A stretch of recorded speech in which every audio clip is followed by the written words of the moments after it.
लगन में हम चंद्रमा की प्लेसमेंट के बारे में बात कर रहे हैं और ये वीडियो अब आपके दूसरे भाव के लिए रहेगी। दूसरे भाव में जहां पर चंद्रमा मीन राशि में आपके चार्ट में स्थित होंगे। मीन राशि में चंद्रमा का ये प्लेसमेंट आपके लिए काफ़ी ज़्यादा रिस्की साबित होगा। चंद्रमा यहाँ क्योंकि 6th हाउस के लॉर्ड होकर आ रहे हैं, तो 6th हाउस का लॉर्ड होकर चंद्रमा का यहाँ आना आपके लिए उतना अच्छा साबित नहीं होने वाला। इसके लिए आपको ये देखना होगा कि बृहस्पति आपके चार्ट में अच्छी स्थिति में है या नहीं। देखिए, अगर बृहस्पति आपके चार्ट में अच्छी स्थिति में है तो कुछ हद तक ये आपके लिए फेवरेबल हो सकता है, लेकिन क्योंकि चंद्रमा एक बहुत ज़्यादा सॉफ्ट ग्रह है, ऐसे में आप ज़्यादातर या तो अपनी फैमिली के लिए कोई बहुत बड़ा लोन ले लेंगे या ज़्यादातर अपनी फैमिली के लिए कोई ना कोई बड़ा खर्चा कर देंगे। इससे आपके पैसे बचत करने में आपको दिक्कतें होंगी।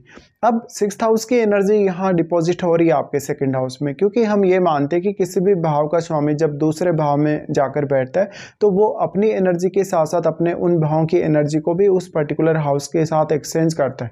ऐसे स्थिति में आप अपनी फैमिली को सबसे ज़्यादा प्रायोरिटी देंगे, भले ही आपको खुद को कितनी ज़्यादा नीड है पैसे की, लेकिन फिर भी आपके लिए फैमिली की जो प्रायोरिटीज हैं वो टॉप पे रहेंगी। ऐसी स्थिति में आप अपने कोई भी प्रॉपर्टी वगैरह परचेज करने के लिए या घर के लिए कोई भी बहुत बड़े कोई ज़रूरत की वस्तु परचेज करने के लिए खर्चा कर सकते हैं।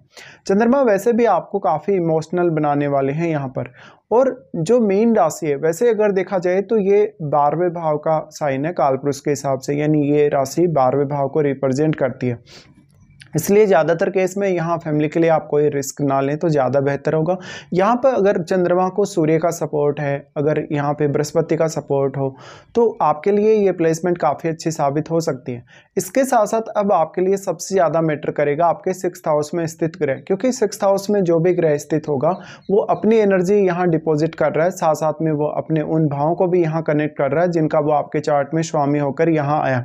ऐसे में अगर कोई बहुत एग्रेसिव ग्रह, कोई बहुत फायरी ग्रह अगर आपके 6th हाउस में है, तब जरूर चंद्रमा की ये प्लेसमेंट आपके लिए और भी ज़्यादा फेवरेबल हो सकती है। इस प्रकार का चंद्रमा आपको क्रिएटिविटी और इमेजिनेशन काफ़ी अच्छी देगा, और ये वाणी का घर है। वाणी का घर होने की वजह से आपकी वाणी में आपका जो क्रिएटिव टैलेंट है वो काफ़ी ज़्यादा झलकेगा। ऐसे में आप कोई बहुत क्रिएटिव फील्ड जैसे गीत संगीत में हो सकते हैं, कोई अभिनय वगैरह में हो सकते हैं।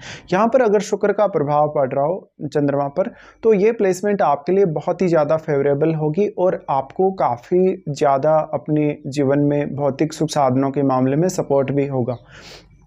यहाँ पे चंद्रमा आपके अष्टम भाव को भी एस्पेक्ट कर रहे हैं, और अष्टम भाव में बैठे हुए ग्रह की भूमिका भी आपके लिए अब उतनी ही ज़्यादा है, क्योंकि अष्टम भाव में बैठा हुआ ग्रह अपनी डायरेक्ट एस्पेक्ट डाल रहा है आपके 2nd हाउस पे, और चंद्रमा का एस्पेक्ट जो आपके अष्टम पे है, अष्टम को एक्सप्लोर करने के लिए काफ़ी अच्छा, अष्टम भाव से रिलेटेड रिश्तों के लिए हालांकि ये उतना अच्छा नहीं है। और अगर अष्टम भाव में कोई बहुत एग्रेसिव ग्रह बैठा है, राहु केतु जैसा ग्रह बैठा है, तो चंद्रमा की ये प्लेसमेंट आपके लिए काफ़ी ख़राब भी साबित हो सकती है। अब चंद्रमा के साथ जो प्लैनेट यहाँ है आपके 2nd हाउस में, उस पर आपको ध्यान देना होगा। चंद्रमा के साथ जो भी ग्रह बैठेगा वो अपनी एनर्जी और अपना कारकत्व यहाँ लेकर आ रहा है, तो जिस भी प्रकार का वो ग्रह होगा उसी प्रकार से आपकी मानसिकता होगी, आपके डिसीजन लेने की क्षमता या आपके सोचने समझने की क्षमता, विचार करने की क्षमता बन जाएगी। तो उस ग्रह से आपके विचार और आपकी वाणी जरूर प्रभावित होगी। ऐसे में वो ग्रह जिस प्रकार का भी होगा, इसका असर कहीं ना कहीं आपको 6th हाउस से जुड़े मामलों में भी जरूर देखने को मिलेगा, क्योंकि चंद्रमा खुद 6th हाउस के लॉर्ड होकर यहाँ आए। अब जो प्लेनेट यहाँ चंद्रमा के साथ है, वैसे तो देखिए हम किसी भी ग्रह का जब युति हो तभी सबसे ज़्यादा प्रभाव मानते हैं, लेकिन चंद्रमा के साथ जो बैठा हुआ ग्रह है वो चंद्रमा को काफ़ी स्ट्रांगली प्रभावित तो करेगा ही करेगा, लेकिन चंद्रमा पर जिन ग्रहों की दृष्टि है उन ग्रहों का रोल भी यहाँ चंद्रमा के केस में काफ़ी ज़्यादा इंपॉर्टेंट है, क्योंकि चंद्रमा बहुत ज़्यादा सॉफ्ट ग्रह है, और ऐसे में दूसरे किसी भी ग्रह का अगर दृष्टि संबंध भी चंद्रमा के साथ बन रहा है तो वो ग्रह भी यहाँ काफ़ी ज़्यादा प्रभाव अपना डाल पाएगा। ऐसे में जिन जिन ग्रहों का कनेक्शन आपके यहाँ बन रहा है चंद्रमा के साथ, उन ग्रहों को देखिए और उनसे रिलेटेड भावों को देखिए। अब आपको उन भावों से रिलेटेड टैलेंट के मामले में जरूर सफलता मिल सकती है। साथ साथ में ये चंद्रमा का जो प्लेसमेंट होगा वो आपके इनकम में काफ़ी उतार चढ़ाव देगा और आपके खर्चों में भी।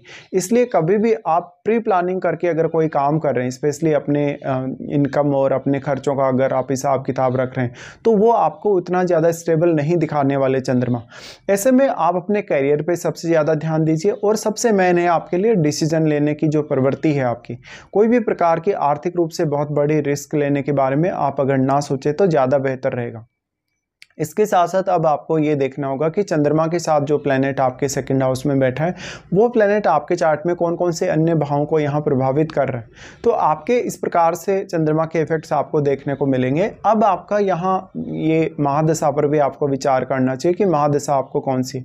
वास्तव में अगर चंद्रमा की महादशा है आपको, तो चंद्रमा के ये सारे के सारे प्रभाव आपके सामने काफ़ी स्ट्रांगली आएंगे। लेकिन अगर चंद्रमा की महादशा नहीं है तो चंद्रमा के साथ बैठे हुए ग्रह या चंद्रमा पर प्रभाव डाल रहे ग्रह की आपको महादशा हो सकती है, उस दशा में भी आपको चंद्रमा से जुड़े ये प्रभाव देखने को मिलेंगे। तो इस प्रकार के आपके लिए रिजल्ट्स रहेंगे चंद्रमा के आपके सेकंड हाउस में प्लेस्ड होने से।